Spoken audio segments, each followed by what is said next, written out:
Oke, jadi hari ini kita akan masuk ke chapter 4 ya. Ini tentang masih konsolidasi pastinya ya. Jadi slideshow. Teknik untuk melakukan konsolidasi termasuk prosedurnya. Kita berdoa dulu. Tuhan Yesus, terima kasih untuk kesempatan bertemu pagi ini dengan teman-teman mahasiswa walaupun lewat virtual untuk diskusi AKL. Tuhan tolong beri hikmat akal budi bagi kami agar kami bisa menyampaikan materi dengan baik dan teman-teman mahasiswa juga bisa memahami dengan baik. Kami serahkan proses belajar kami dalam tangan Tuhan, jadilah seturut kehendak-Mu. Haleluya. Amin. Baik, ada sekitar 3 atau 4 bagian ya dari diskusi kita hari ini tentang teknik dan prosedur konsolidasi ya. Jadi ini kalau saya lihat cara Pak Arya atau Pak Tony menyajikan langsung to the point ya. Buku juga sih sebenarnya juga langsung to the point. Evaluasi saya sejauh ini ya, buku ini tidak sebagus buku Kiso and Wagon Intermediate Accounting karena detail atau pola berpikirnya itu tidak sebaik Kiso and Wagon gitu ya. Jadi kita harus baca satu-satu cari detailnya gitu. Makanya ketika dibuat di slide memang kelihatan kok kayak dari mana asal angkanya. Akhirnya saya coba berikan Excel ya. Nanti juga Anda sambil bolak-balik Excel untuk melihat asal atau pola berpikir dari jurnal-jurnal yang muncul. Oke. Bagian pertama ini kita ingin melihat saat melakukan akuisisi, jadi PT parent membeli PT subsidiary, ya investor beli investee, itu ketika dia akan menerapkan equity method itu kayak apa? Ya, kita lihat kasus pertama. Slide saya kelihatan full ya, Bingki ya? Kelihatan, Pak. Oke, nanti saya diomongin kalau ada yang nggak pas, entah slide-nya nggak jalan atau Excel-nya nggak kelihatan karena saya nggak bisa melihat di Meet. Oke, ada soal gini, parent-nya bayar 88.000 ya, jadi dia mengeluarkan 88.000 untuk membeli kepemilikan 80% di Snap atau subsidiary ya, P parent, S itu subsidiary. Nah, dia belinya 80% di 1 Januari 2011. Oke. Nah, waktu beli 1 Januari 2011 itu book value of net asset dari subsidiary, masih ingat ya? Net asset itu kan aset kurangi liability.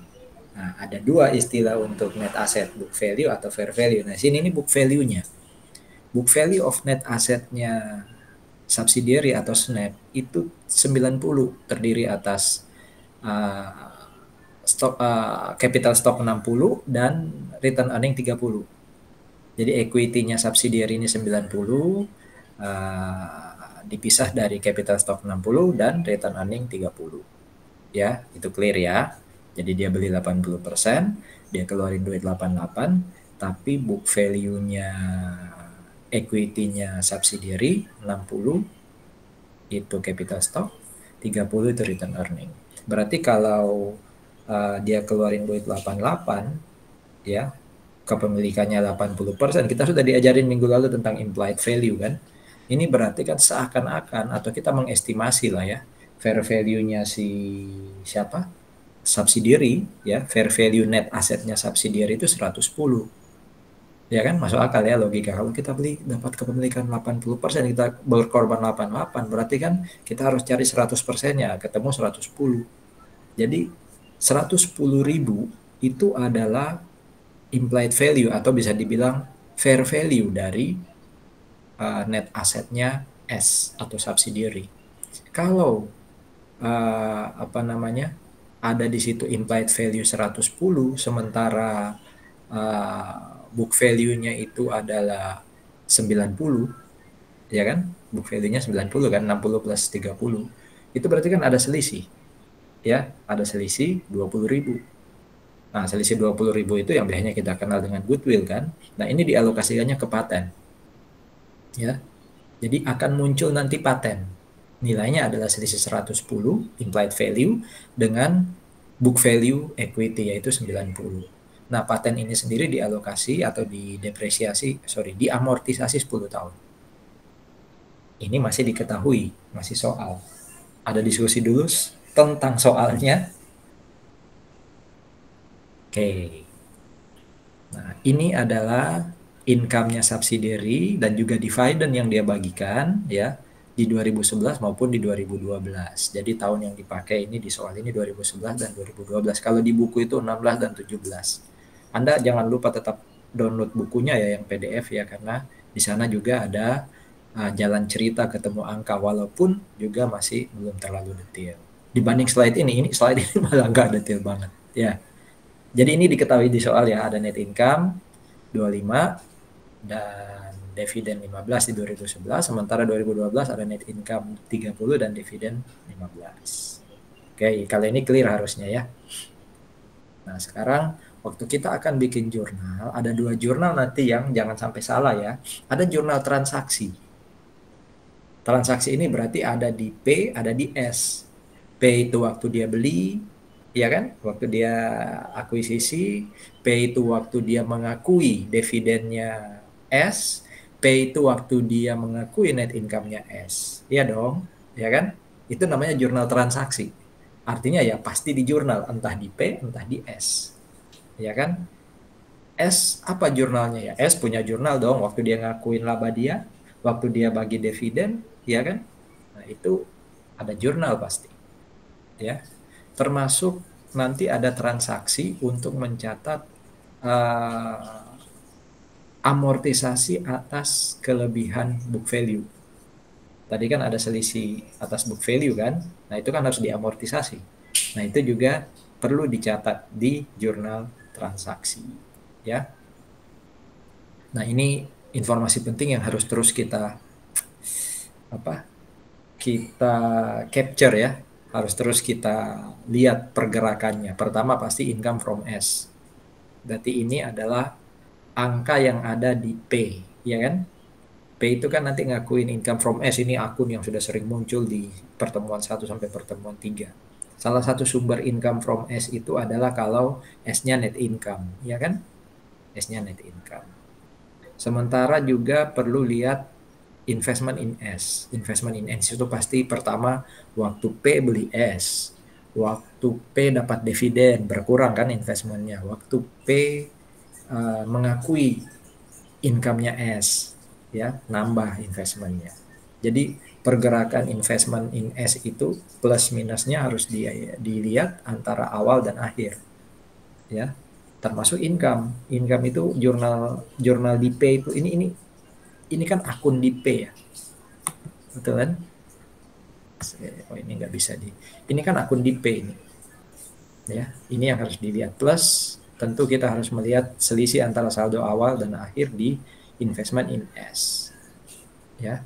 Itu angka-angka penting yang harus kita lihat nanti untuk kita mau bikin konsolidasi, ya. Untuk kita mau bikin konsolidasi.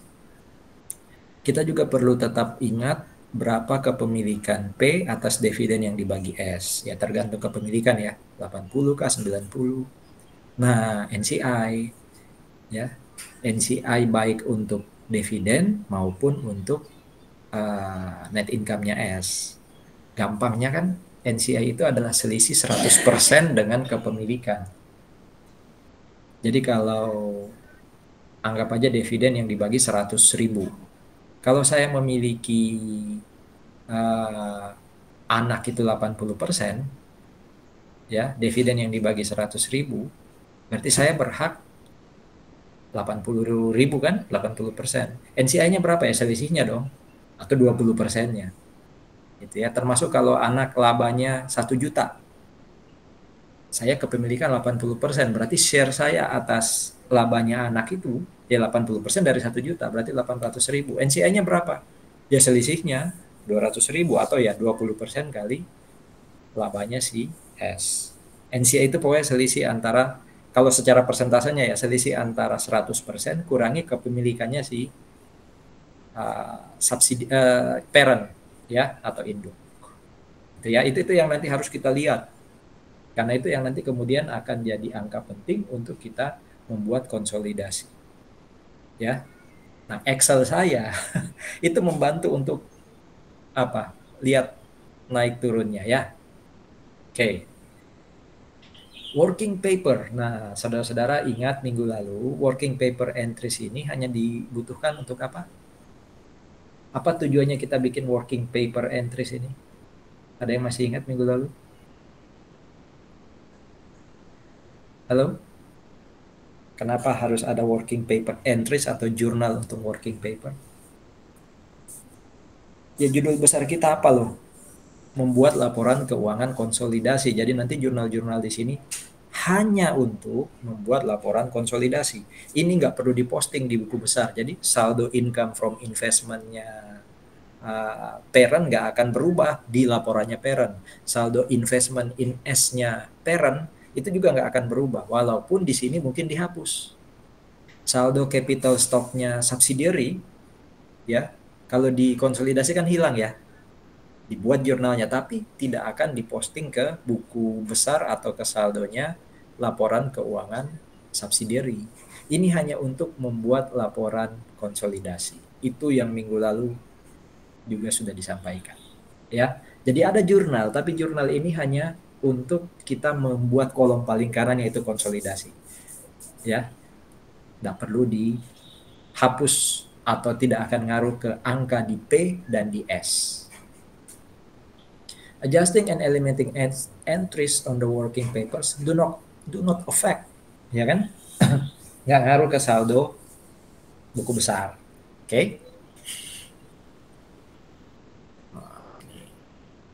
Bagaimana menemukan angka-angka ini? Nah, saatnya kita buka Excel. Jurnal A yang income from Snap 18.400, lalu kredit dividend from Snap itu 12.000, investment in Snap di kredit 6.400, itu dari mana? Kita lihat di Excel. Mana tadi Excelnya?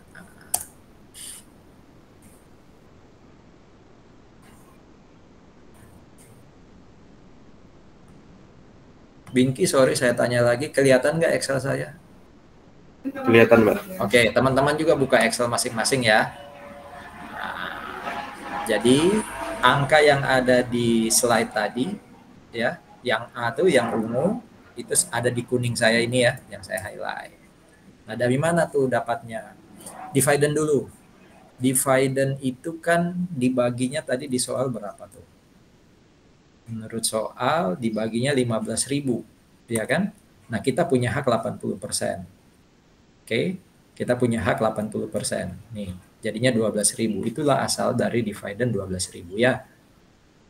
Terus dapat dari mana tuh 6.400? Nah, ini yang agak berjenjang pelan-pelan. Oke.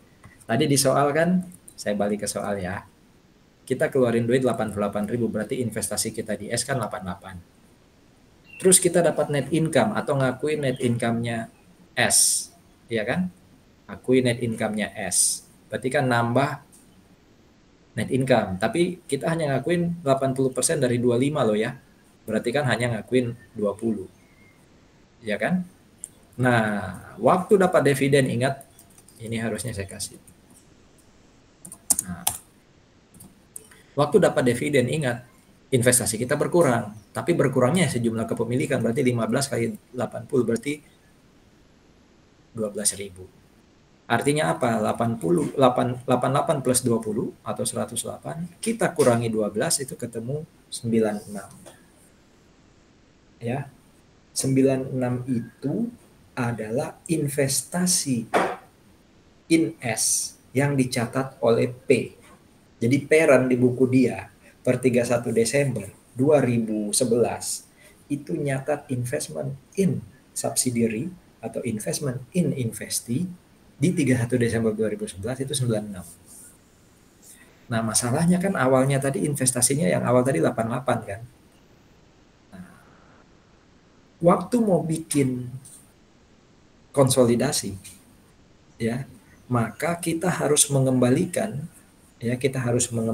angka investasi itu ke angka awal. Dalam hal ini adalah 88. Nah, selisih 9688 itu kan 8.000. 80%-nya adalah 6.400. 80% itu kepemilikan kan. Makanya di sini investment in S-nya ya berkurang 6.400. gitu ya. Itulah asal dari jurnal yang tadi ya, ada 6.400 di sini nih. Oke. Terus debit income from Snap itu dapat dari mana? Ya bisa aja langsung di total kalau pakai pendekatan apa? Balancing kan.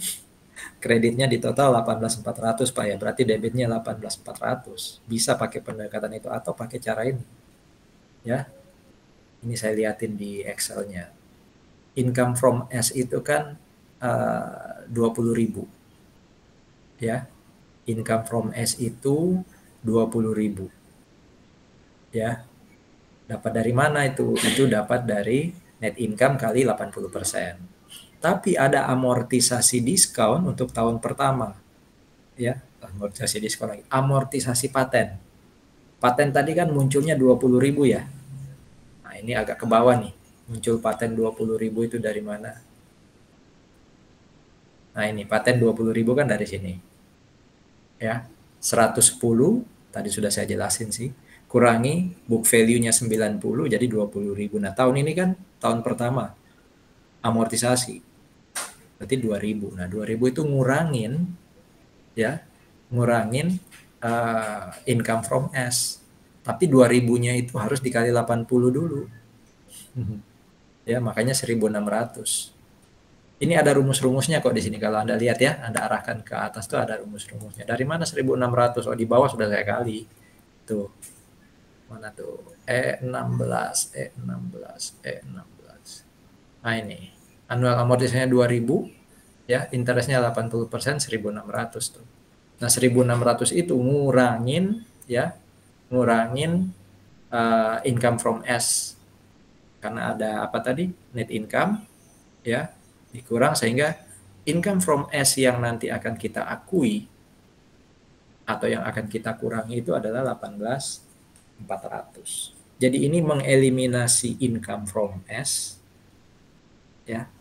Karena di bukunya P ada income from S yang 18.400. Gimana ngitung 18.400-nya? Tadi sudah saya liatin ya. Jadi dapat income from S 20 dikurangi annual amortization 1.600 ya.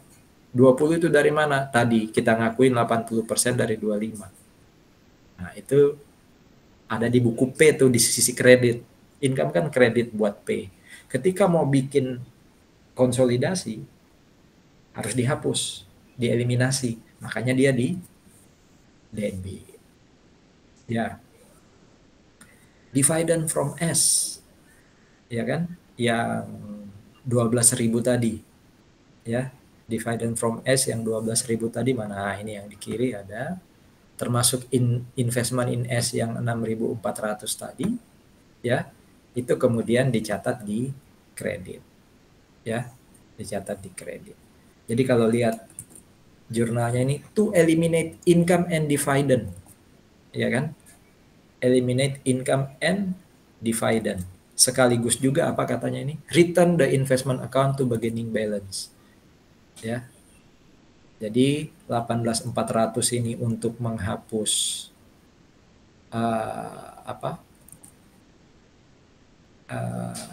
income, 12.000 ini untuk menghapus dividend, sementara 6.400 ini katanya apa? Return the investment account to its beginning balance. Ya kan? Mengembalikan saldo akun investasi ke saldo awalnya. Saldo awalnya kan harusnya 88.000. Itu jurnal pertama yang kalau di slide ini warnanya ungu. Ada pertanyaan?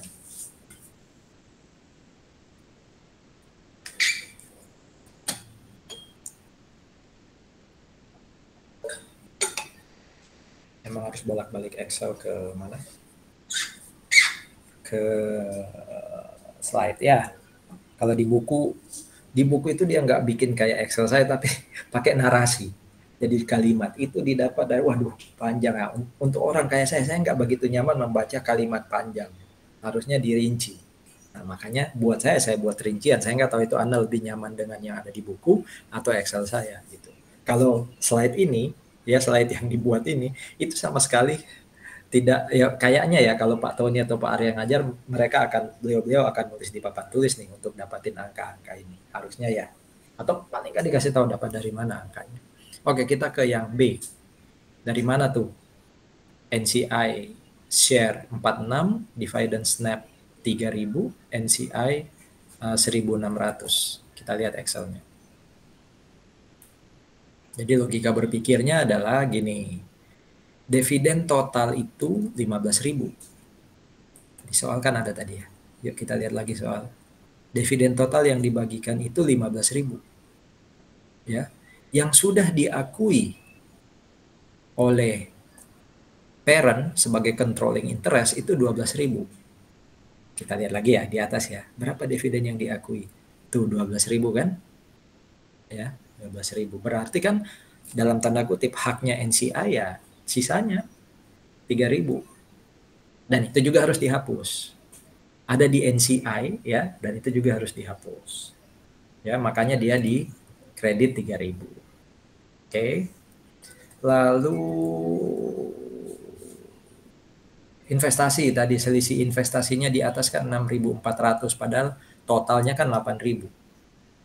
Ya, total selisih investment antara kita lihat ke atas lagi ya. Antara awal dan akhir itu kan 8.000.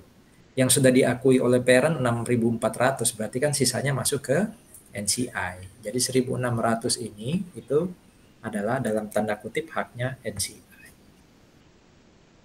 Oke. Nah, 4.600 ya. Tadi pakai pendekatan sekali lagi total ya, NCI share-nya itu total dari dividen, atau dengan kata lain kalau di sini income from S-nya ya 18.400, itu sisanya berapa? Oh, sisanya 4.600. Begitu ya. Atau kalau mau cara paling tadi pendekatan balancing ya di total aja. Itulah yang akan jadi NCI share di debit. Itu asal dari jurnal B. Jadi untuk mengakui NCI share ya atas income-nya subsidiary dan dividennya subsidiary. Ya. Jadi B ini bukan jurnal eliminasi tapi jurnal mengakui NCI share ya atas dividen dan atas income. Jadi working paper entries ini bisa dua ya, bisa menghapus, bisa memunculkan. Tapi tidak ngaruh sama sekali di bukunya P dan S. Ngaruhnya di buku konsolidasi. Sampai dengan B. Ada pertanyaan?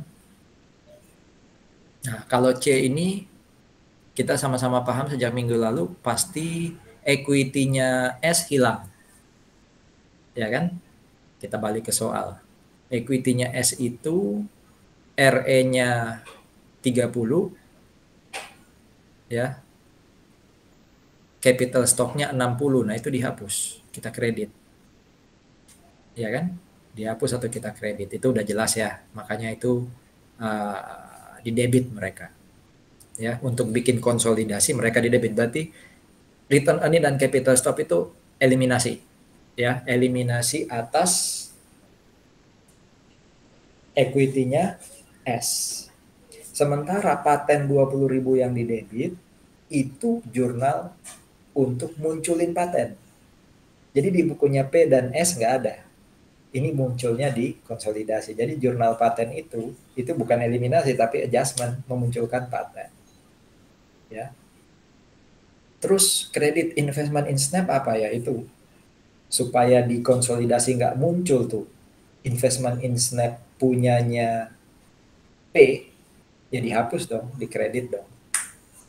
Ya. Jadi Anda sendiri yang nanti kasih catatan ya. Yang saya blok ini ya, yang di debit yang saya blok itu jurnal eliminasi. Jadi RE dan capital stock itu eliminasi. Sementara paten yang di debit ini itu adjustment, memunculkan paten. Dari mana paten dapat 20.000 tadi? Sebenarnya sudah ada ya hitungannya ya, 20.000 nih paten. Selisih antara implied dan book value. Muncullah paten 20.000. Dari mana tadi capital stock dan return earning? Dari soal. Equity-nya dihapus. Ya kan? Dari mana investment in S88? Kan tadi. Saldo awal kita beli itu dihapus. Ya. Ingat tadi kan? 88 udah berubah jadi berapa? 88 berubah jadi 96 itu sudah dihapus. Ya, berarti kembali ke 88. Nah, 88-nya harus 0 juga. Ya. Jadi saldo akhir 96 sudah disesuaikan, sudah dihapus, sudah dieliminasi. Tapi eliminasinya kan cuma sekitar berapa tadi totalnya? 8.000 kan? Berarti kan masih ada 88. Nah, 88-nya itu kemudian dieliminasi lagi di sini. Jadi jurnal investment in S yang kredit 88 itu berarti mengeliminasi. Nah, NCI kredit yang 22 itu dilihat dari ini logikanya. Kalau totalnya 110.000, parentnya mengakui 88 berarti muncul NCI 22. Nah, kalau NCI ini itu jurnal adjustment. Kalau investment in SNAP ini, investment in S ini itu jurnal eliminasi. Gitu ya. Ingat, ini adalah jurnal yang dibuat di kertas kerja konsolidasi. Tidak ngaruh dengan saldo investment in SNAP di P, tidak ngaruh dengan return earnings-nya SNAP di SNAP, dan tidak muncul paten di P dan S. Ini hanya muncul di konsolidasi. Kalau yang D, ya, yang D, ini adalah jurnal untuk mengamortisasi paten yang muncul nih yang 20.000. Ya, itu diamortisasi. Ya, bedain ya antara apa transaction journal itu yang dilakukan di P dan S dengan working paper entries atau consolidation entries. Dan yang kita lihat sekarang mulai A sampai D itu adalah consolidation entries. Ada pertanyaan? Nah, kalau lihat ini saya view slideshow. Kalau lihat kertas kerja kayak gini lalu ada apa? ABC ya, itu semua tergantung dengan ABCD yang ada di atas ya. Jadi kode ABCD itu dari atas asalnya. Oke. Ada pertanyaan? Untuk kasus pertama ya. Jadi kita menerapkan equity method di konsolidasi. Kenapa nggak ada D, Pak? Ya. Kenapa nggak masuk D di sini? Sebentar.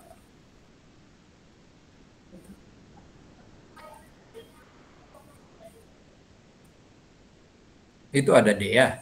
Pattern berkurang 2000. Ini ya. Ada D. Oke. Jadi semua jurnal yang atas A, B, C, D itu berguna sekali lagi untuk menghasilkan laporan konsolidasi yang kanan. Ya. Kalau masuk di kertas kerja akan diberi kode-kode kayak gitu. Silakan. Untuk kasus pertama yaitu penerapan equity method atas konsolidasi. Adakah diskusi?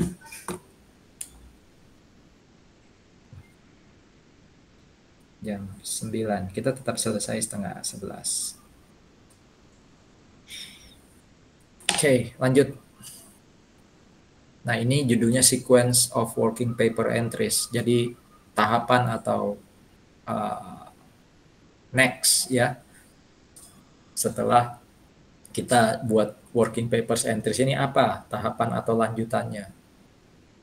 Adjustment for error and omission in the separate parent and subsidiary statement. Jadi kalau ada error, kalau ada penghapusan di P atau S, ya itu nanti working paper harus juga bikin jurnal konsolidasi atau jurnal working paper, ya.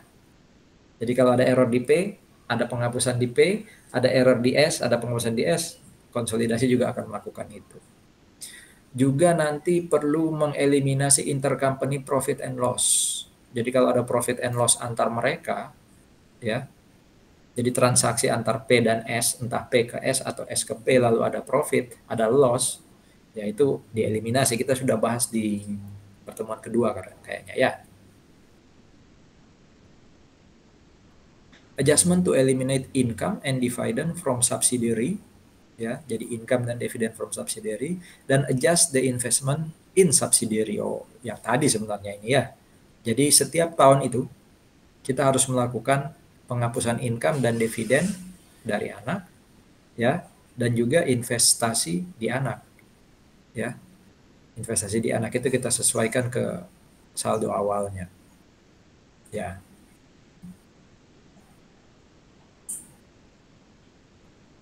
Adjustment to record the non-controlling interest (NCI) tadi juga harus disesuaikan, baik earnings maupun dividennya. Resiprokal, kalau terjadi resiprokal antara pinjam meminjam uang kah, jual beli barang antar mereka, ya, itu juga harus dihapus. Nah, ini kalau ada selisih fair value, alokasinya ke setiap akun kayak apa, dan amortisasinya kayak apa. Dan harus dieliminasi. Ya, itu nanti yang dilakukan di setiap tahun. Oke. Kita masuk ke learning objektif kedua. Saya izin sebentar ya. 2-5 menit.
Lanjut ya.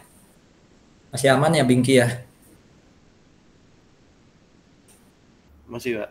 Oke.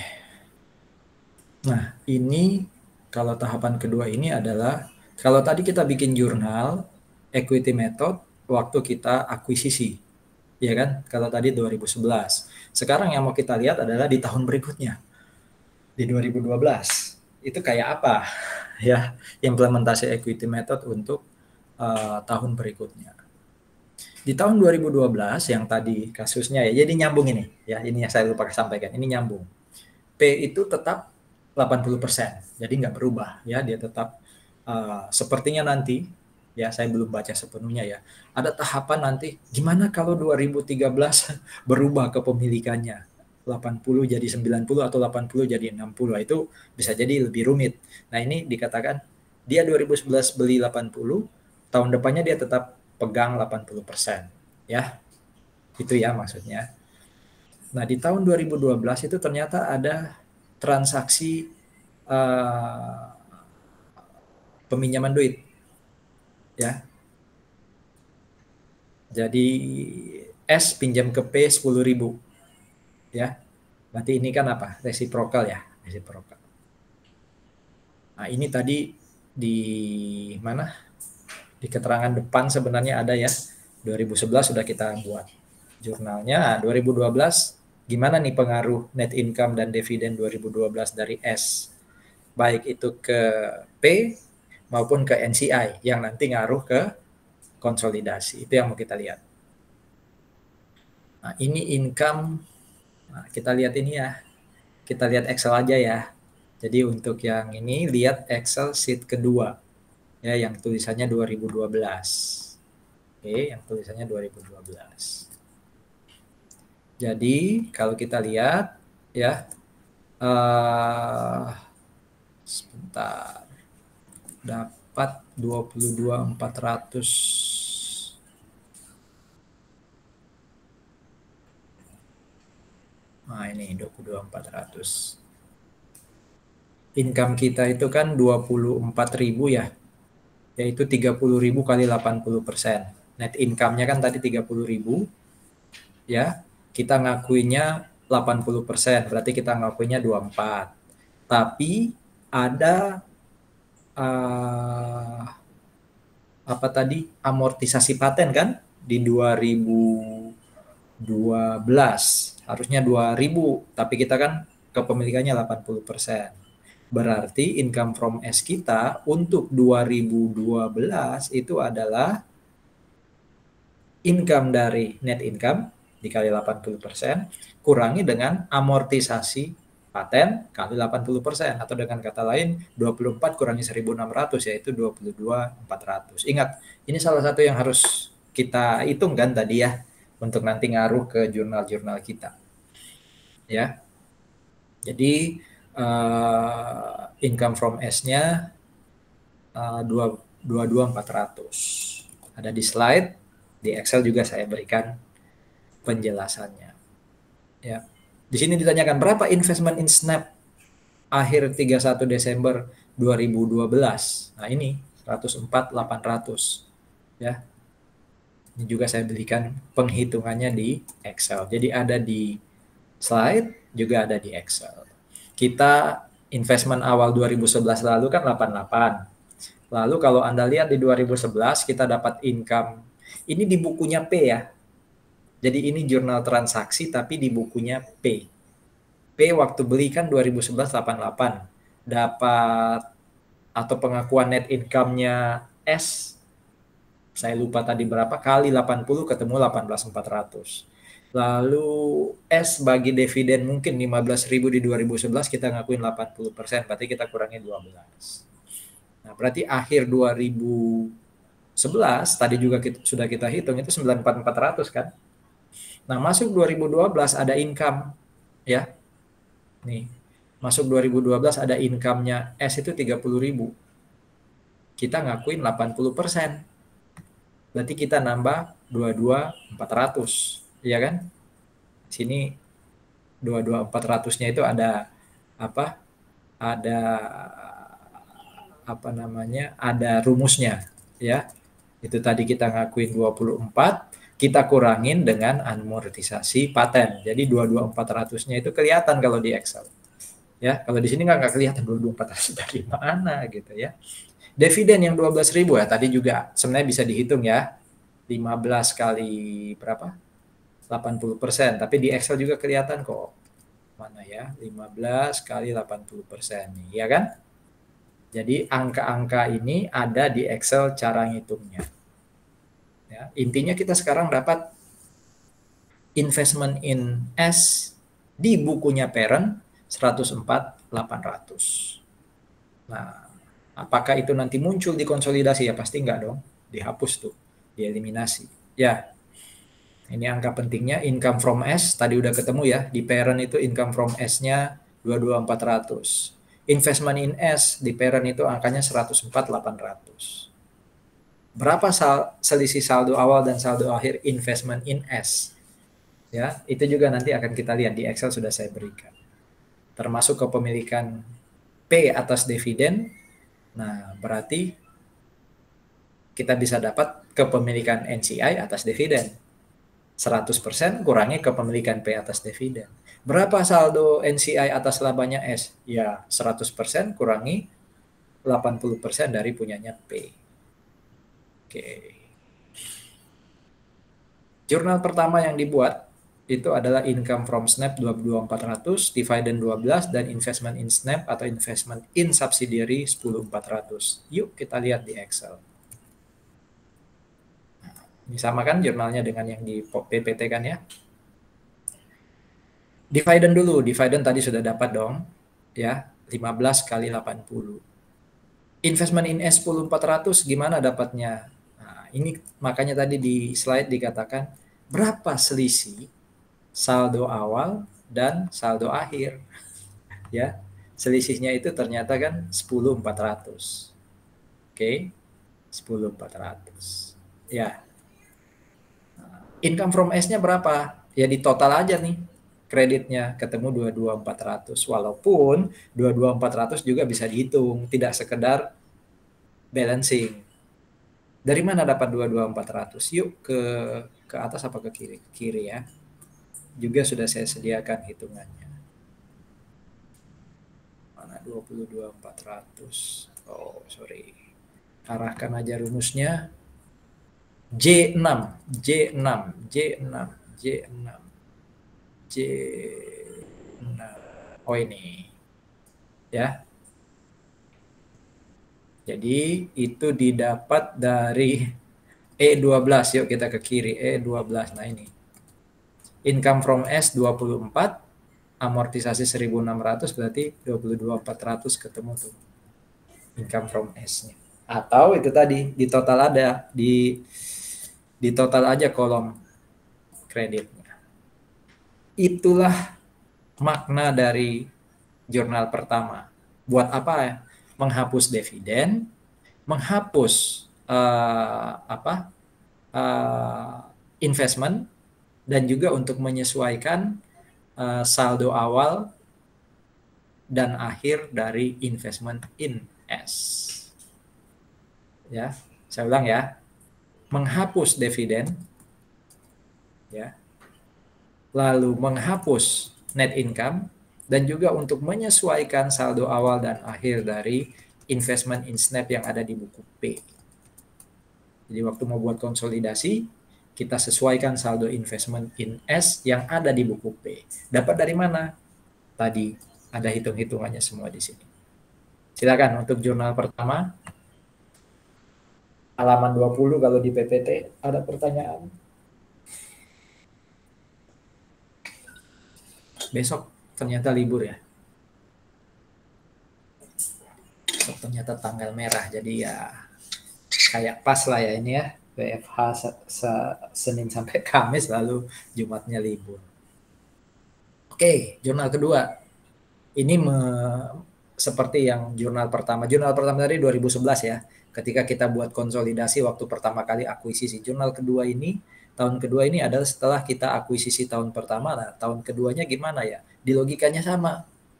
Kalau ada dividen berapa? 15 ya.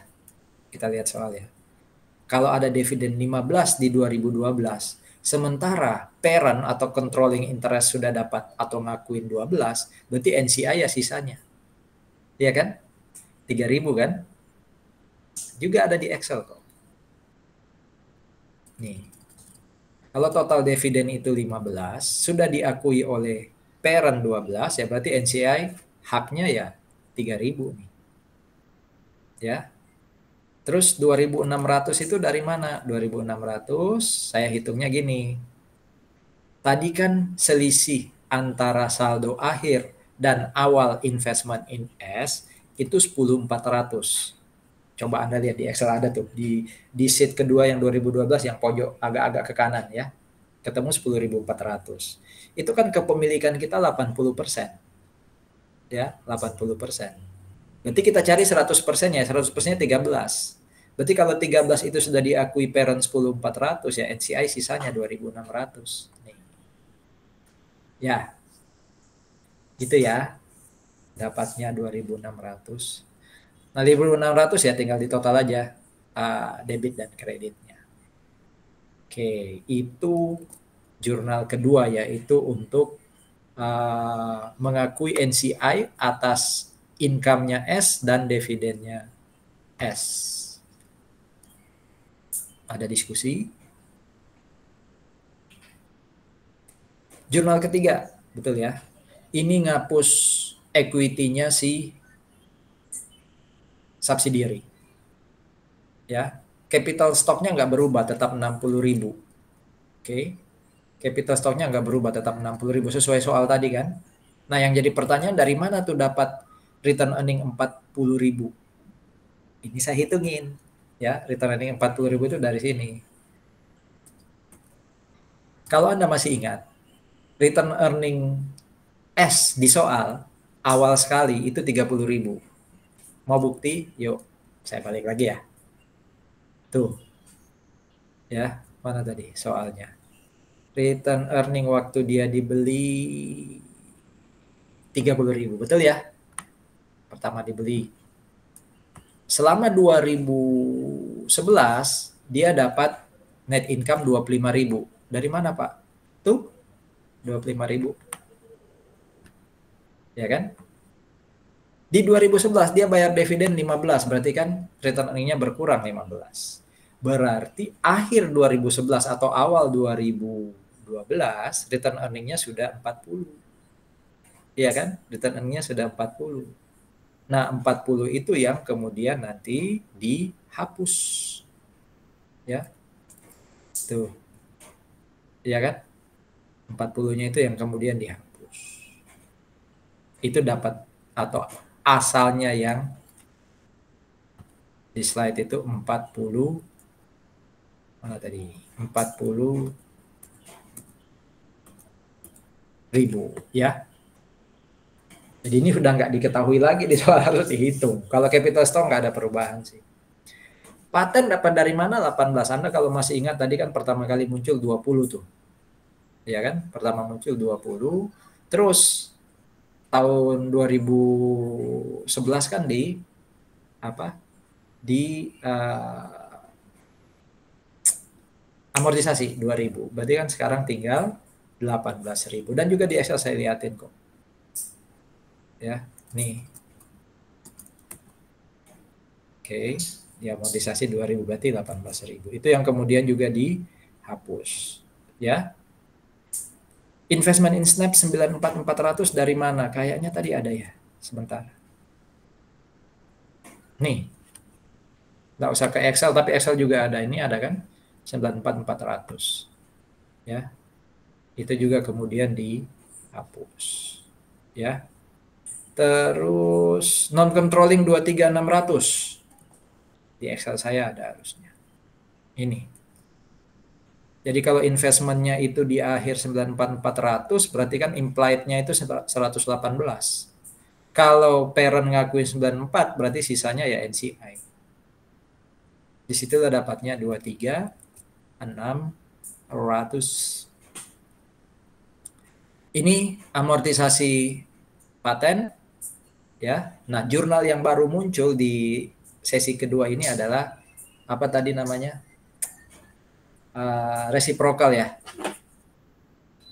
Kalau Anda ingat ada soal tadi.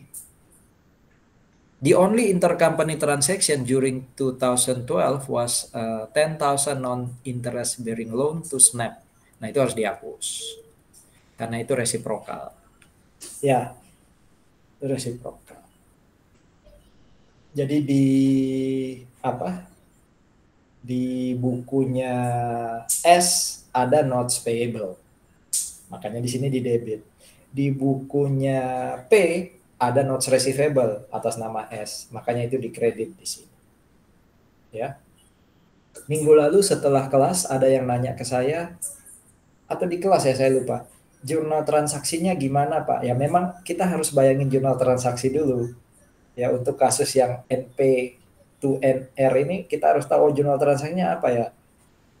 Memang jurnalnya jurnal simple ya, karena jurnal PA atau jurnal AKM, tapi kan transaksinya harus kita bayangin dulu. Tadi katanya kan S minjam ke P 10.000, berarti kan di P ada notes receivable kan di debit, makanya dihapus di sini di kredit. P karena minjam ke S berarti dia ngakuin notes payable, di sini dihapus. Ya, di sini itu maksudnya di konsolidasi. Rasanya untuk yang sesi kedua selesai nih. Ada pertanyaan? Jam setengah, oh enggak, belum setengah 10. Oke, sesi ketiga. Sesi ketiga ini bicara tentang excess of fair value. ya. Bagaimana mengalokasi selisih lebih fair value atas net aset ketika kita mau bikin konsolidasi, ya. Pak, ini kan sudah minggu lalu atau 2 minggu lalu. Ingat, kita masih bahasnya yang 2 minggu lalu itu excess of fair value of asset hanya di jurnal transaksi, ya, utamanya di parent. Nah, sekarang gimana itu kemudian ngaruh waktu kita mau bikin konsolidasi. Firms must disclose material non-controlling interest on the balance sheet. NCI, ya, atas apa ya? NCI harus diakui di balance sheet. Oke. NCI juga harus diakui di interest di income statement, utamanya kepemilikannya atau haknya NCI atas labanya anak, ya. Jadi induk harus mengungkapkan jumlah non-controlling interest atas ekuitasnya anak di neraca atau di balance sheet. Induk juga harus mengungkapkan jumlah NCI atas income-nya anak di konsolidasi, ya, di neraca, di laba rugi konsolidasi. Jadi induk di balance sheet harus ngakuin NCI atas equity, induk di income statement harus ngakui NCI atas labanya anak, ya. Oke, yuk lihat kasus ini sudah agak beda, ya. Tadi kalau nggak salah kan namanya apa tadi? Snap, Prep and Snap. Ini namanya Paid and Solo. PNS tetap, ya, Paid and Solo. Udah kasus beda ya. Jadi Excel-nya ini kayaknya yang ketiga nih. Saya kasih judul add. Add itu maksudnya pengungkapan atau access-nya itu saat kita melakukan akuisisi, add acquisition. Yuk, pelan-pelan. Parent membeli kepemilikan di subsidiary 90%. Ya. Dia lakukan itu di 31 Desember 2011 dengan mengeluarkan cash 360.000. Waktu dia beli subsidiary, waktu dia beli Solo, ya, dia bayar cash 360. Ternyata book value-nya equity Solo itu 250, terdiri atas capital stock 200 dan return earning 50. Udah ada selisih tuh ya, 360 kurangi 250 tuh. Selama 2012 ada intercompany transaction di mana apa tuh S pinjam duit 20.000 dari P, ya, pinjam duit 20.000 dari P. S mengembalikannya di Desember 2012 tapi masih in transit, belum ada di laporannya P, ya. Jadi S sudah balikin, ya, S sudah balikin, tapi di P itu masih gantung. P itu berarti masih punya apa? Notes receivable, ya. Ya. Anda bayangin transaksinya ya.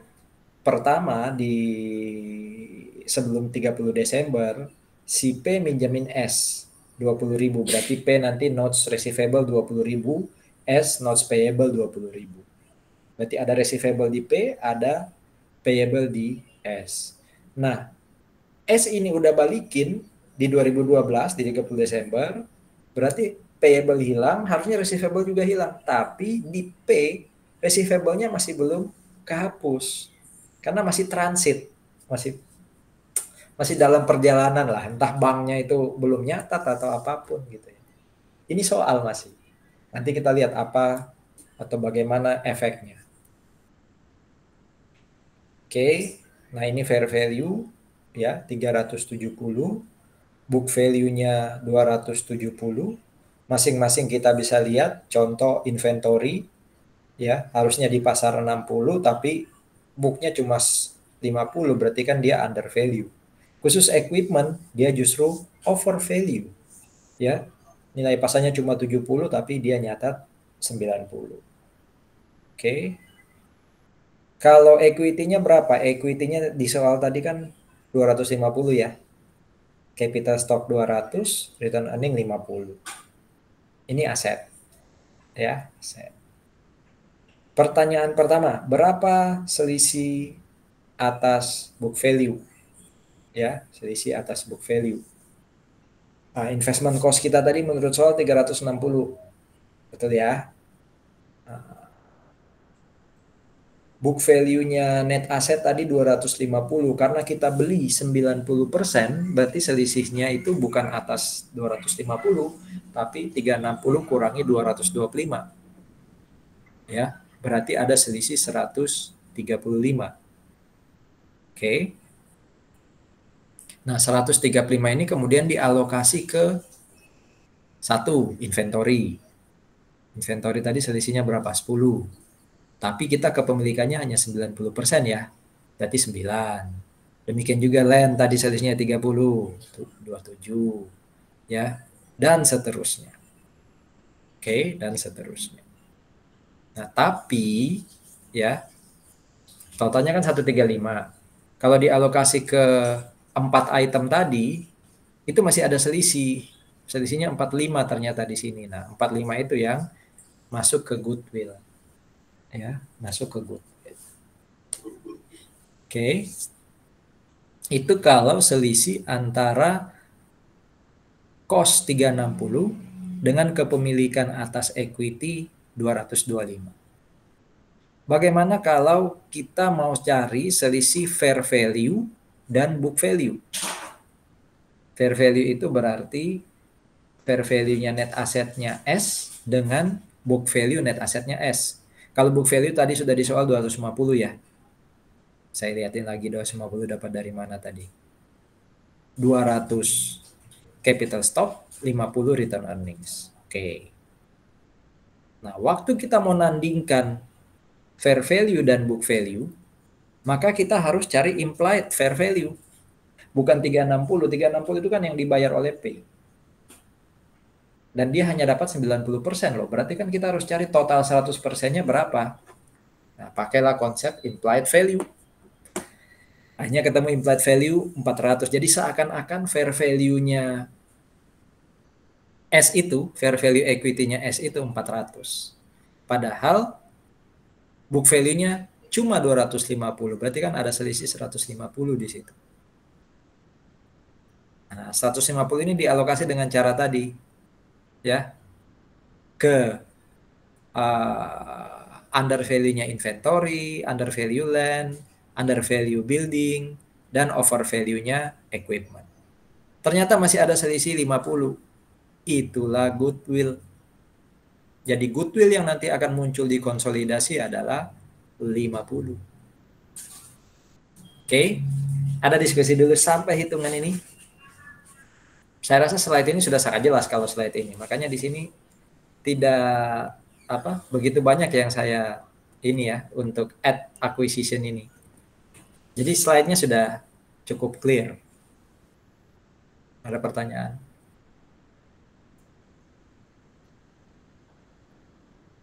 Saya yang nanya Anda sekarang, apa bedanya goodwill yang 45 di slide 30 dengan goodwill yang 50 di slide 33? Apa bedanya alokasi di slide 30? Ini kan alokasi yang 135 tadi ya. Dengan alokasi 150 yang ada di slide 33. Ayo. Apa bedanya?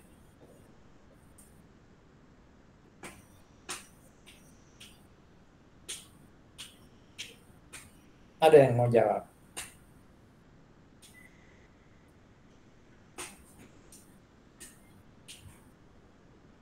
Lihat aja judul slide-nya.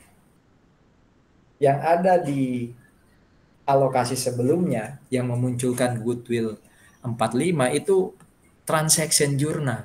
Jadi ini ada di induk, ada di parent waktu dia buat buku besar. Sementara ini judulnya apa nih? Nah, ini hanya ada di kertas kerja, tidak ada di buku besar induk. Ya, apalagi anak.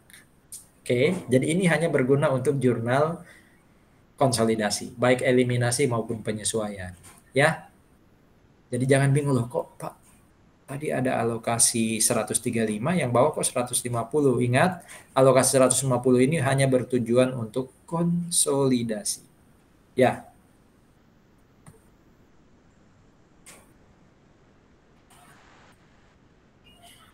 Oke.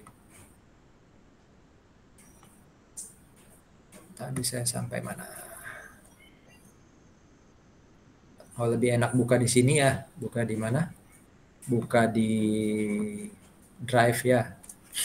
Sebentar. Itu ya, selisih 150 dengan selisih 135 bedanya di mana? Nah, yang kemudian nanti akan menghasilkan, kalau Anda lihat di slide ya, itu langsung AB, tapi dia tidak munculkan jurnal ya. Nah, saya buatin jurnalnya di Excel.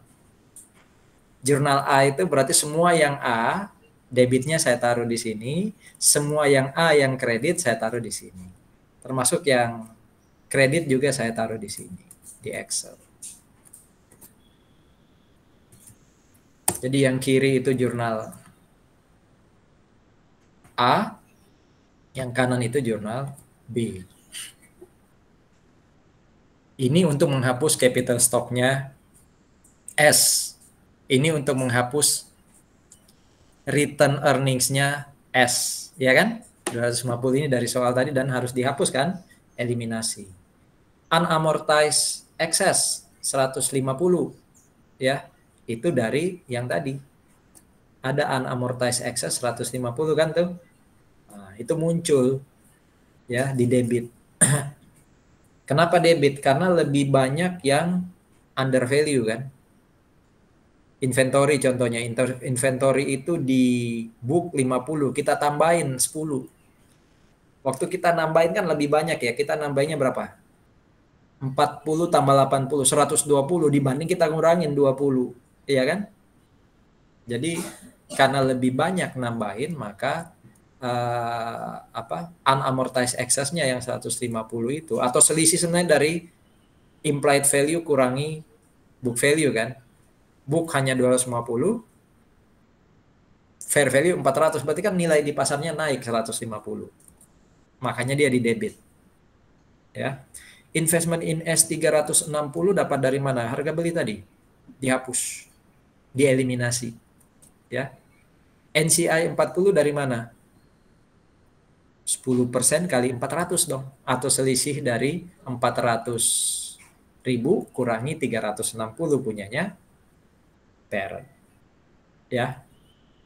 Jadi tampilan yang ada di slide ini, AB-AB-nya saya buatin jumlahnya di Excel. Inventory 10 dari mana? Tadi ada kok. Ya, don't worry. Tuh, 30, 80, ya kan? Itu semua kita buatkan jurnal konsolidasinya. Ya, kenapa di debit? Karena mereka under value, berarti ditambah. Equipment-nya kenapa di kredit? Karena dia over value, berarti dikurangi. Goodwill 50 dari mana? Nih, hitungan untuk konsolidasinya di slide 50 ya. Nah, unamortized excess yang tadi di debit itu kemudian dihapus. Jadi nggak ada lagi unamortized excess di konsolidasi. Ya. Tuh. Jadi ini adalah jurnal yang mengakui excess atas book value saat kita melakukan konsolidasi. Kalau tahunnya ini sih 2011. Berarti jurnal berikutnya itu adalah konsolidasi setelah kita lakukan akuisisi. Akuisisinya kan tadi S ke P kan P ke S kan 2011. Nah, ini gimana konsolidasi P dan Solo di 2012. Ya, di 2012.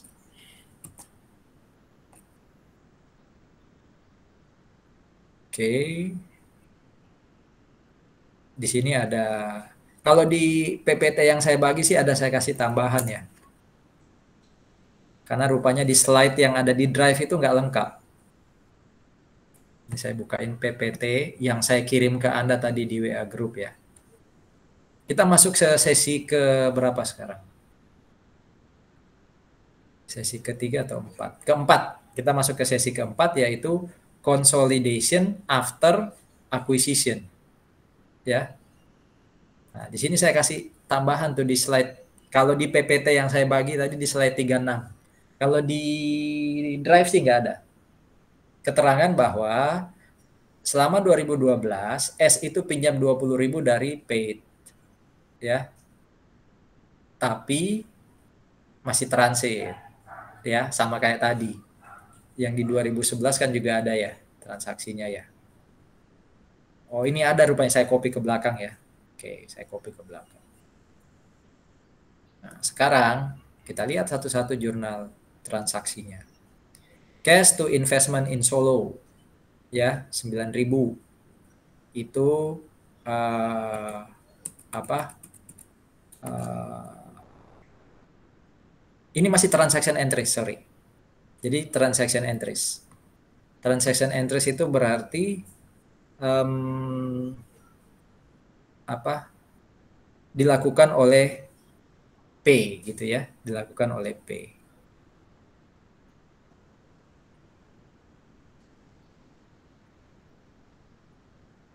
Investment in Solo, income from Solo 43.200. Ini ada hitungannya di belakang ya. Kalau di PPT yang dibagi nggak ada, tapi nggak rapi. Tapi kalau di mana?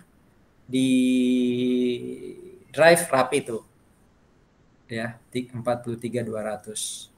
Jadi awalnya kan belinya atau net income-nya kan 60.000 ya di 2012. Kita ngakuin 90%. Berarti 54. Oke. Terus inventory tadi ya di 2011 sudah hilang. Ya, karena terjual di 2011. Sorry, 2012 sudah hilang. Terjual berarti tidak ada alokasinya. Land tetap ya, tidak ada amortisasi land nanti. Building 20 tahun, equipment 10 tahun. Oke. Jadi land tidak masuk di hitungan ini karena dia di 2011 tadi sudah dialokasi kan. Nah, inventorinya terjual, berarti hilang inventorinya. Oke. Kemudian building study 20 tahun, equipment 10 tahun. Ya. Sehingga kita dapat income 43.200 dari sana dasarnya 43.200. Oke. Jadi nggak saya masukin di Excel-nya karena di sini sudah jelas angkanya. Kalau 9.000 ini kan dividen tadi. Bagi dividen 10.000. Ya. Bagi dividen 10.000. Oke. Tapi lihat ya, dividennya ada dua ya. Satu di bulan Juli, dan itu sudah dibayar. Di bulan Juni dan dibayar di Juli. Satu di Desember, tapi belum dibayar. Nah, yang baru dibuat jurnal ini adalah yang 1 Juli 2012.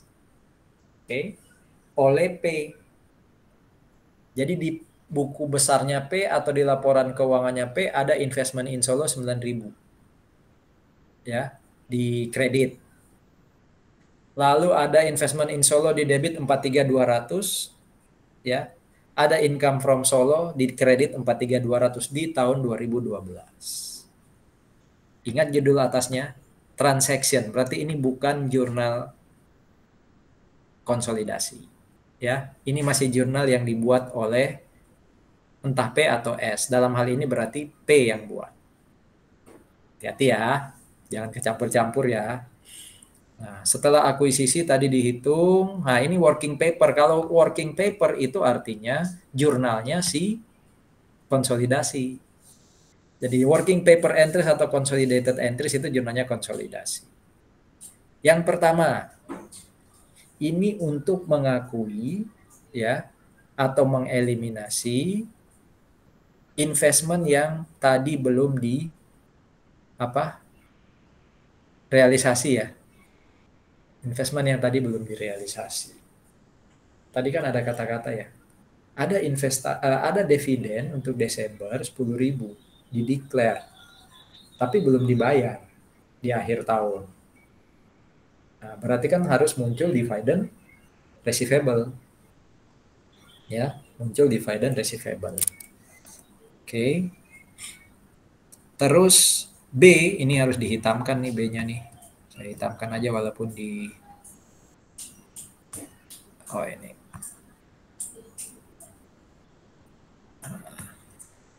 B itu ada cash to notes receivable 20.000. Nah ini yang tadi saya bilang, saya tambahin ya keterangan bahwa satu-satunya non reciprocal itu adalah S pinjam duit. Udah dibayar ya, udah dibayar ya di 2012 tapi masih gantung, ya kan? Oke. Ini 43.200 tadi ada hitungannya di depan.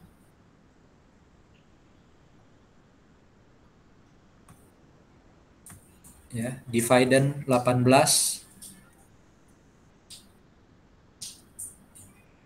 9 plus 9. Oke. Jadi 18 itu 9 plus 9, Juni dan Juli. Investment in Solo yang 25.200 ya. Investment in Solo yang 25.200 itu selisih dari 43 kurangi 18.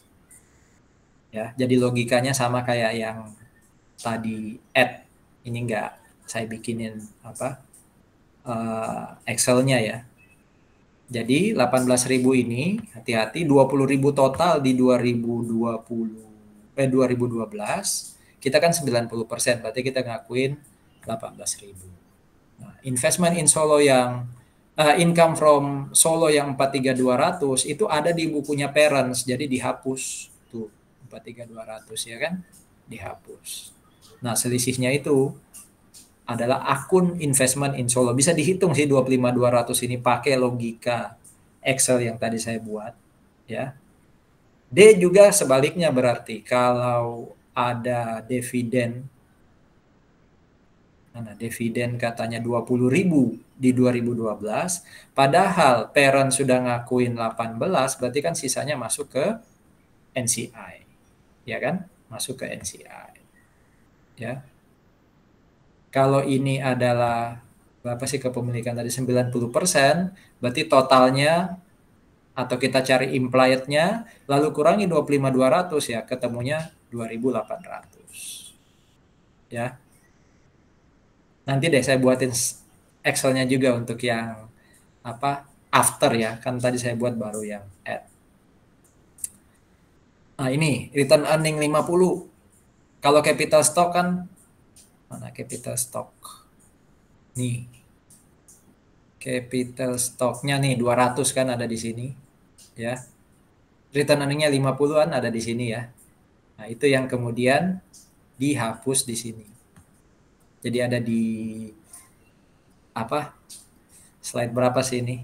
Kalau di drive slide 34 atau 33 di Anda. Jadi ada di konsolidasinya ya. Ini 250 dihapus, makanya ini 0 kan?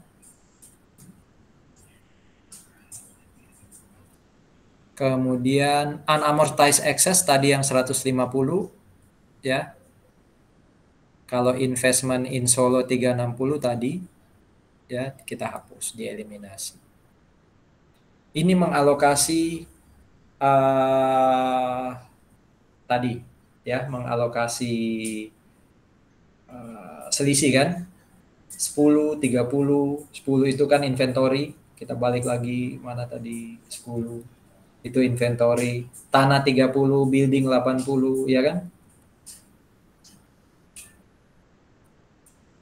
Nah, tuh tanah 30, building 80, ada goodwill 50, equipment-nya di kredit 20, unamortized-nya hilang. Oke. Ini depresiasi. Ya. Ini depresiasi. Kalau nggak salah berapa tahun tadi? 20 tahun ya, karena 4.000. Ini juga depresiasi untuk equipment. Lihat lagi soalnya di atas. 20.000 kalau ini ketemu 2.000 berarti 10 tahun. Nah, yang I ini adalah jurnal untuk dividend tadi yang masih gantung di Desember ya, yang masih gantung di Desember. Nah ini A, B, C, D, E, F, G-nya itu sudah dibuatin di sini sebenarnya. Di mana? Di jurnal-jurnal sebelumnya sampai I ya. Iya, ini ada I9 nih contohnya ya. Ini kan I-nya 9. Itu ya. Itu sudah sesi ketiga ya, after the liquidation. Yang keempat itu bicara tentang kalau biasanya kita bikin neraca atau financial position, income statement atau laba rugi. Nah, ini gimana nih bikin cash flow? Saya lupa ya. AKM itu kayaknya AKM saya nggak ngajarin cash flow karena saya ngajarin cash flow. Di AKM ada intermediate financial statement, itu saya ngajarin cash flow, saya pakai indirect method. Semoga Anda masih ingat. Ya. Jadi indirect method itu diterapkan atas atau sebelum lebih jauh ya. Cash flow itu ada 3 aktivitas kalau Anda masih ingat. Aktivitas 1 itu aktivitas operasi. Semoga langsung pop up ya, langsung ketarik memorinya ya. Operating activities. Ini belum setengah 11 kan. Operating activities itu kalau ini sedikit review lagi yang dari AKM ya. Operating activities itu adalah semua aktivitas yang terkait dengan income statement, net asset, current asset, dan current liabilities. Jadi angka income statement yang paling bawah tuh, angka net income itu ditaruh paling atas. Nanti disesuaikan dengan perubahan yang ada di current asset dan current liabilities. Itu operating. Yang kedua adalah investing activities. Semoga juga masih ingat. Investing activities itu terkait dengan non-current asset. Contoh saya investasi di perusahaan lain. Saya beli aset tetap perusahaan lain. Ya kan? Itu masuk di investing. Yang ketiga adalah financing. Financing ini terkait dengan non-current liabilities dan equities. Ya. Jadi operating, investing, dan financing ini bisa inflow, bisa outflow, bisa ada uang masuk, bisa ada uang keluar. Ya kan? Saya terangkan dulu. Kalau operating itu pasti pertama kali outflow karena kita beli barang dulu, bayar gaji dulu kan, baru dapat profit. Kalau investing itu berarti keluar uang dulu untuk invest, baru kita dapat inflow. Kalau financing justru uang masuk dulu. Karena tadi kan isinya dari liability dan equity kan. Berarti kita minjam duit dulu, uang masuk dulu. Baru kita bayar bunga, bayar dividen. Itu AKM. Nah sekarang kita mau lihat gimana bikin cash flow kalau konsolidasi.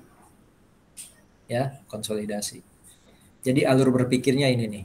Consolidated balance sheet dan income statement, lalu dibuatin consolidated statement of cash flow. Yuk, lihat soalnya.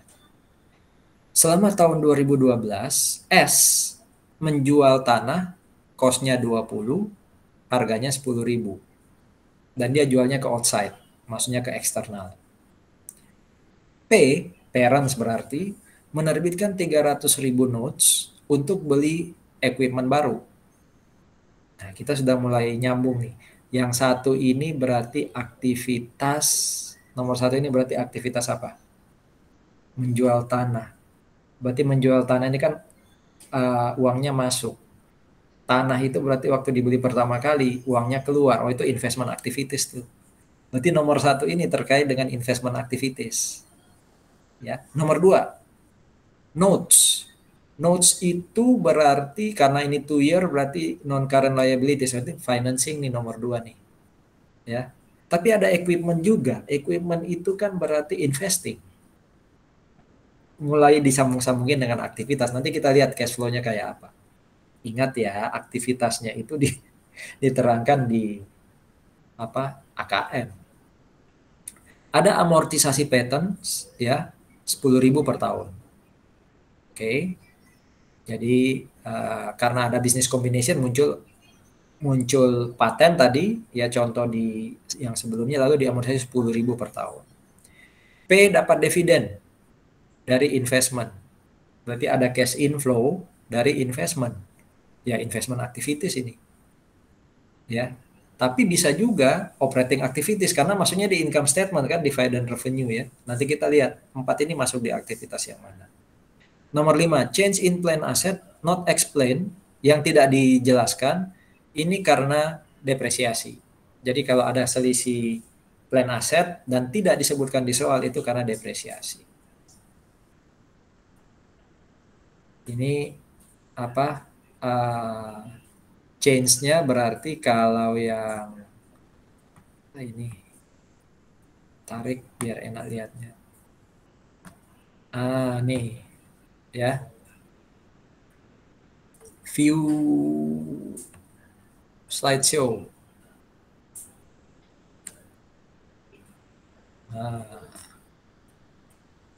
Yang diketahui itu yang kuning 24 dan 23. Bisa jadi mungkin diketahui juga yang kanan, tapi kalau nggak diketahui kan bisa Anda hitung. 75 ini berarti awalnya 180 naik jadi 255. Hati-hati ya. Jadi soal kalau untuk cash flow itu Anda lihat yang kiri dan kanan ini mana yang awal dan akhir. Kadang 2003 ditaruh di kirinya 2004, kalau di sini kan di kanannya. Berarti kalau yang kirinya ditaruh di 2004 di sebelah kirinya ya naik juga ya 180 jadi 255. Jangan ketukar intinya. Jangan sampai soalnya kayak gini tapi Anda anggap yang kanan 2004. Berarti seakan-akan cash-nya turun kan. Jadi lambang positif negatif di kanan itu menentukan mana saldo awal saldo akhir. Ya. Itu ya. Ini semua bisa diketahui di soal, bisa dikerjakan. Liability juga ini ada selisihnya.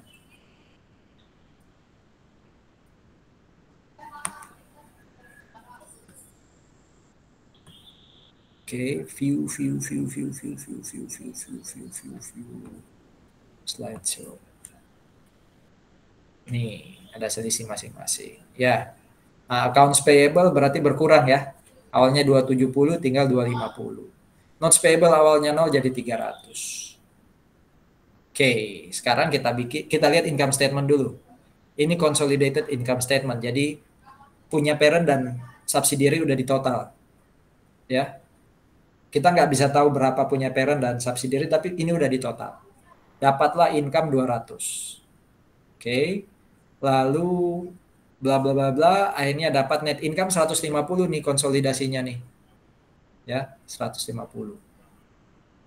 Ya.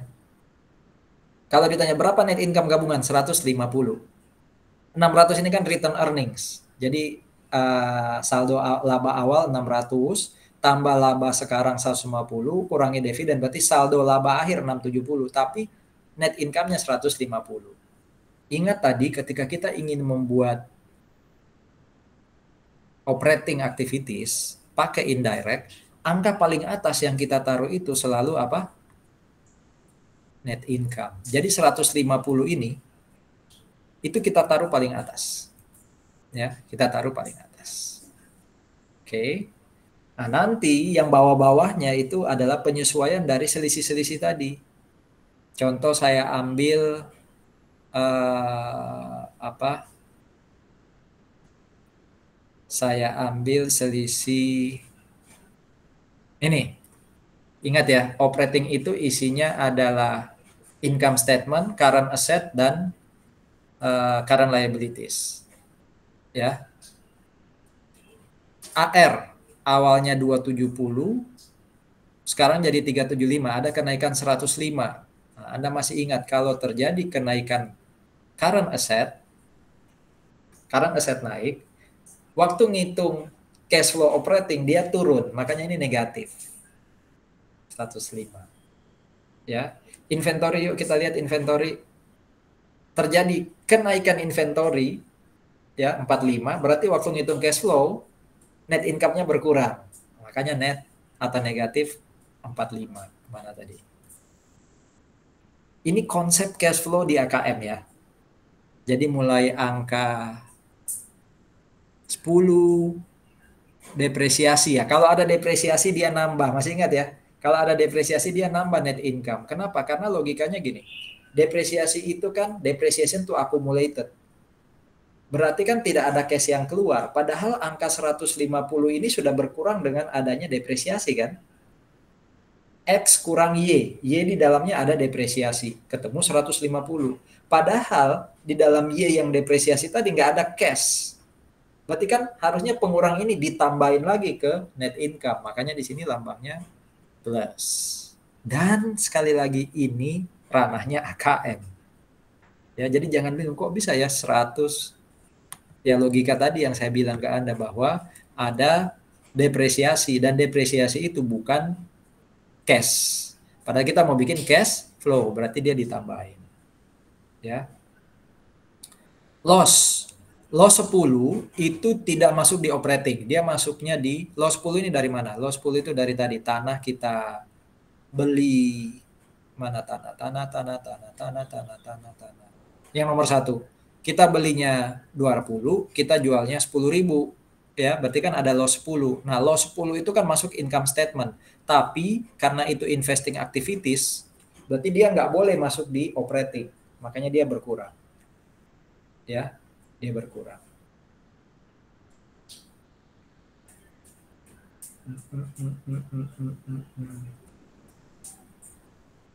Terus, nah minority interest yang 50 itu didapat dari, sebentar, mana minority interest?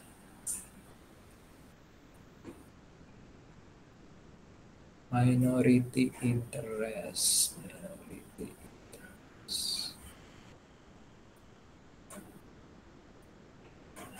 Sebentar, ini ada angka yang, kalau dari loss sampai accounts payable clear ya. Sekarang kita mau lihat 50 dan 5 itu dari mana.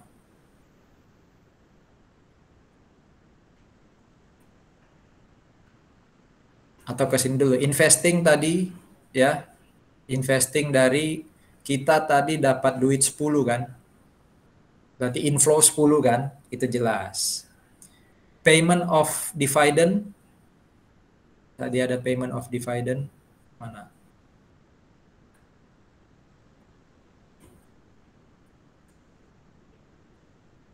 Wah, soalnya nggak jelas. Mana pembayaran dividennya? Oh ini 10.000. Ya, 10.000. Ada payment of dividend tadi, 10.000. Ya. Ini non cashnya itu equipment, karena equipment tadi itu walaupun kita dapat equipment tapi kan kita dapatnya bukan dengan cara mengeluarkan cash tapi dengan cara menerbitkan saham, jadi tidak masuk di dalam cash flow ya, tidak masuk di dalam cash flow. Oke. Saya lihat bukunya ya, karena di sini tidak jelas angka 50 dan 5. Sebentar. Cash flow.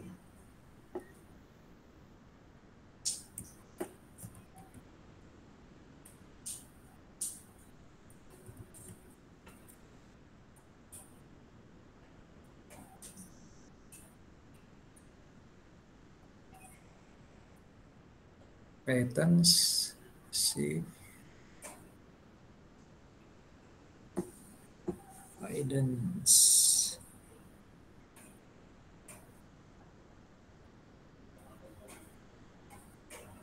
income statement,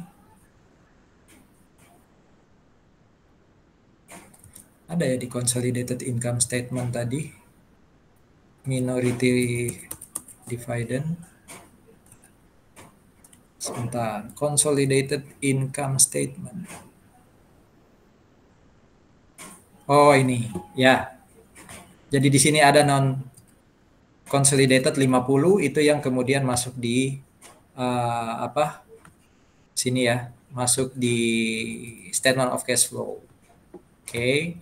Kalau 5 dapat dari mana? Sebentar.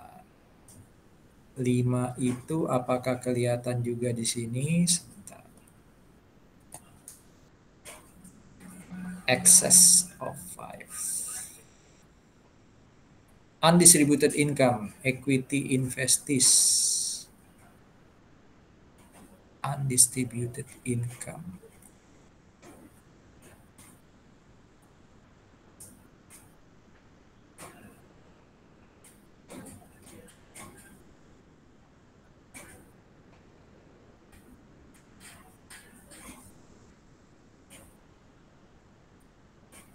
Sebentar, 5 kita dapat dari angka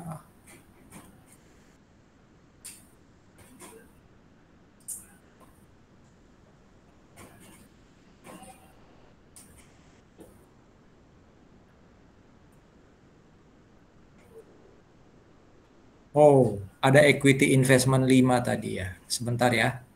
Di data dia ada equity investment 5. Equity investment. Nah, ini. Ya, ada selisih 5. Rupanya ada di slide.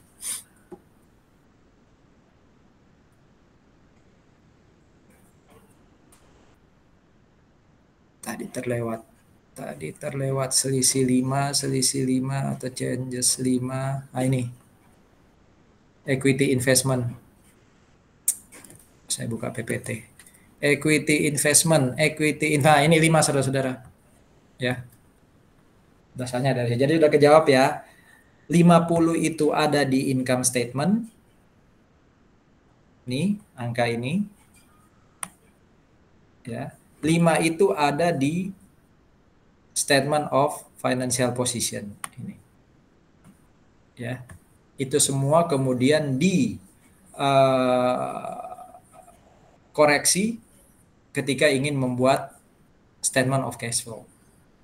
Ya, statement. Jadi cash flow itu untuk operatingnya 1 dari income statement, makanya 150 itu diambil di sini. Lalu dilakukan penyesuaian ya untuk current asset, current liabilities, dan untuk tujuan konsolidasi adalah minority interest dan equity investee. Ya. Saya mau pastikan dulu, tadi ada angka yang saya tidak serak, sebentar, benar gak itu?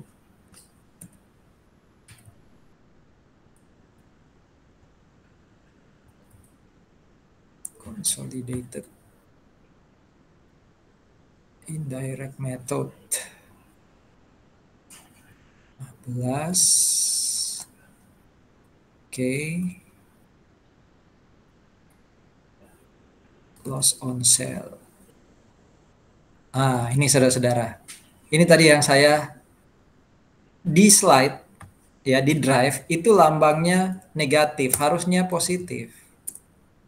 Kenapa? Teorinya cash flow kalau Anda masih ingat, kalau ada depresiasi, kalau ada loss, maka dia dikembalikan atau nambah lagi income statement. Depresiasi itu kenapa nambah lagi? Karena dia tidak ada cash yang dikeluarkan. Loss itu kenapa ditambahin lagi? Karena dia bukan operating activities. Kenapa ditambahin, Pak? Kenapa nggak dikurangin? Logikanya gini ya. Saya ulang ya. X itu revenue. Y itu expense. Di dalam expense ini salah satunya ada loss. Berarti kan loss ini sudah ngurangin ketemu 150. Padahal loss ini waktu mau bikin cash flow dia bukan di operating. Berarti kan 10 ini dicoret. Supaya kalau 10 ini dicoret jadi expense kan income-nya ini naik jadi 160 kan. Makanya dia di sini lambangnya positif. Depresiasi juga gitu. X revenue, Y expense. Di dalamnya ada depresiasi. Dapat 150. Ternyata depresiasi ini tidak mengeluarkan cash. Berarti kan dia dicoret tuh. Angka depresiasi 100. Kalau 100 ini dicoret, 150-nya kan nambah. Makanya situ lambangnya positif. Dan sekali lagi, itu teori cash flow-nya AKM. Ya, jadi bukan teori cash flow-nya AKL. Teori cash flow AKL hanya 2 tadi informasi baru. 1, minority interest ya, dan equity investee itu dihapusnya di operating activities. Ya, itu nggak muncul waktu kita belajar AKM dulu. Oke, yang lain termasuk angka-angka 10, 120 kurangin itu teorinya AKM, yaitu 1, kalau current asset naik maka net income dikurangi.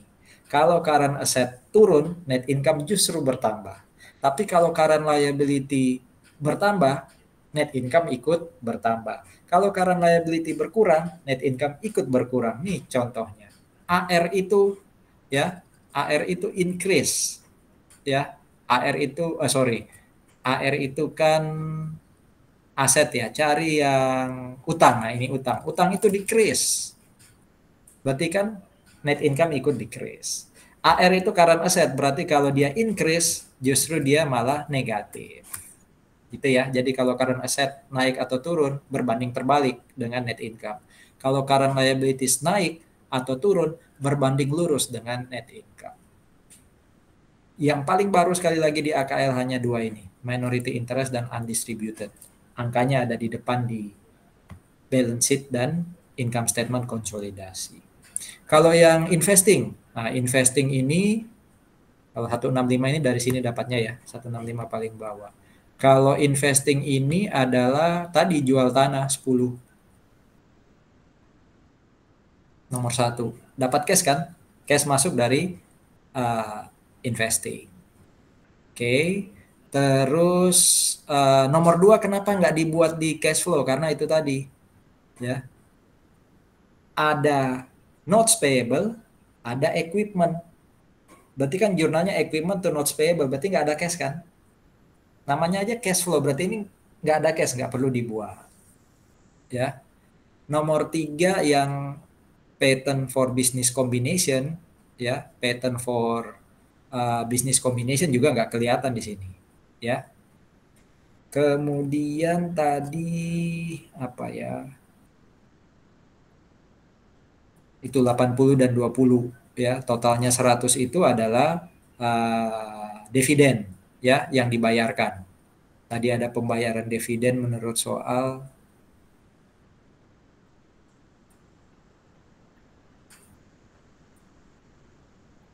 ya. Ada pembayaran dividen atau penerimaan dividen kan, dan kita hanya 80%. Oke. Itu sih materi hari ini. Jadi materi paling akhirnya itu statement of cash flow yang konsolidasi. Ada pertanyaan sambil saya BAP-kan?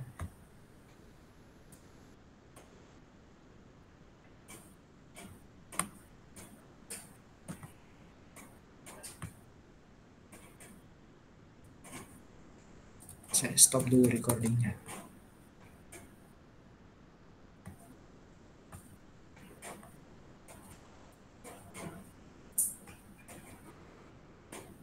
Stop recording and stop presenting.